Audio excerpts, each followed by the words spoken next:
take a moment and think about the last time you disobeyed your parents or maybe your teacher at school. Were there consequences for what you did? Today, we're going to learn yet again that there are always consequences for our sin. But first, let's look back at our new big picture question. What is God like? God is holy, good, and loving. God's holiness means that he is perfect and set apart. Nothing in creation is like God. God's goodness means that he is righteous and just. He never makes mistakes, and all his judgments are fair.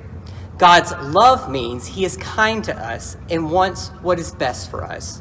Yet, we are all sinners and mess up daily.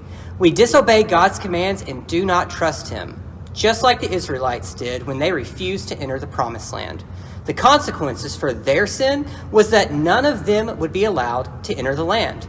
They would all wander in the wilderness for 40 years and die before God let their children, led by Joshua and Caleb, enter the land. Today, we're going to see that we all have trouble following God, even the leaders God chooses to lead his people.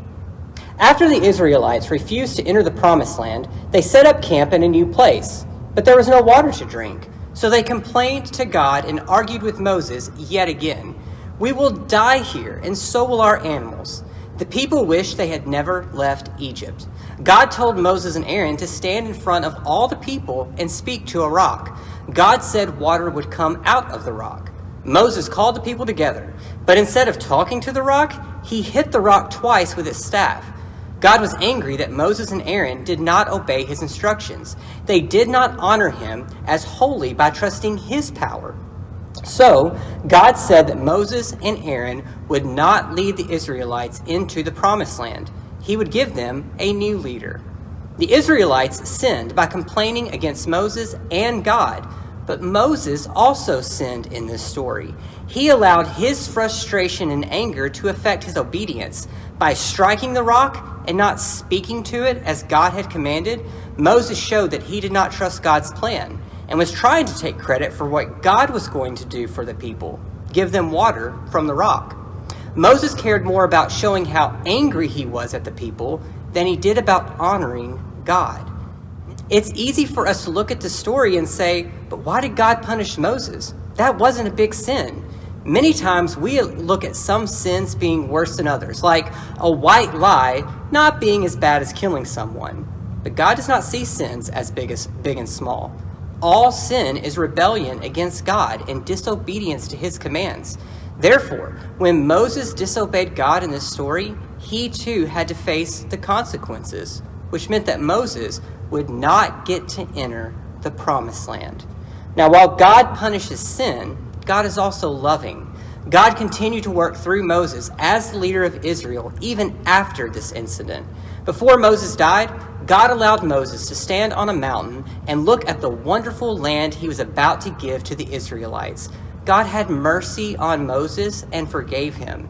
In the same way, God sent Jesus to die on the cross and rise again so that we could be forgiven of our sin, those times that we mess up and disobey God. Thank God for his love and his mercy. Moses disobeyed God and did not enter the promised land. We all have disobeyed God by sinning, but God gave us his son, Jesus. Jesus always obeyed God. And when we trust in him, Jesus brings us into God's kingdom forever. Now, last week, we started looking at a new memory verse, a verse that the Israelites sang after God helped them through the Red Sea. Exodus 15:11 says, Lord, who is like you among the gods? Who is like you, glorious in holiness, revered with praises, performing wonders? No one and nothing can match God. There's no one like him. God deserves our worship and praise because he is perfect and holy. He is good, all-powerful, and glorious. And the list could go on and on.